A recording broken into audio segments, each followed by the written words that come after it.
Nagsisilbing mahalagang hamon kung posible ba ang tunay na reforma laban sa sistematikong anomalya sa loob ng pamahalaan, ang reklamong impeachment laban sa dalawang pinakamataas na opisyal ng bansa. Sa exclusive interview ng Bombo Radio, sinabi ni Ibon Foundation Executive Director Sunny Africa, maituturing anyang kritikal ang reklamo laban kay Pangulong Ferdinand Marcos Jr.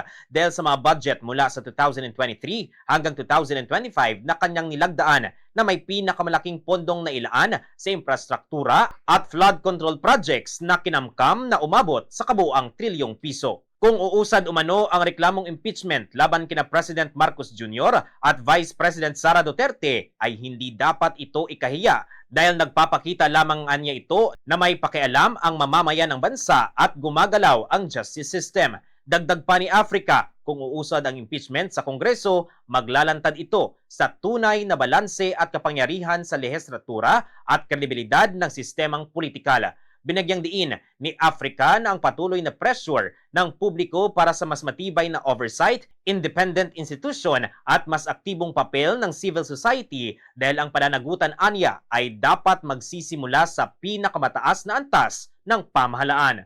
Lahat ng sangkot dapat managot kahit mga nasa tuktok. Kung gusto natin ng pagbabago sa pagpapatakbo ng gobyerno, yung mga seryosong aligasyon kay Pangulo Marcos, sana sagutin niya. Kung innocent siya, mahanap naman siyang innocent eh. Pero para sa amin, ang pinakamahalaga ngayon, gusto natin ng pagbabago. Yung pagbabago hindi magmumula sa baba. Yung pagbabago, magmumula sa tuktok. Pag-aralan natin, subaybayan natin. Mula dito sa Bombo Radio Kalibo, Bombo Vince Josh Reyes nag-uulat, and this is Bombo Radio Philippines, the #1 and most trusted source of news and information. Basta Radio, Bombo!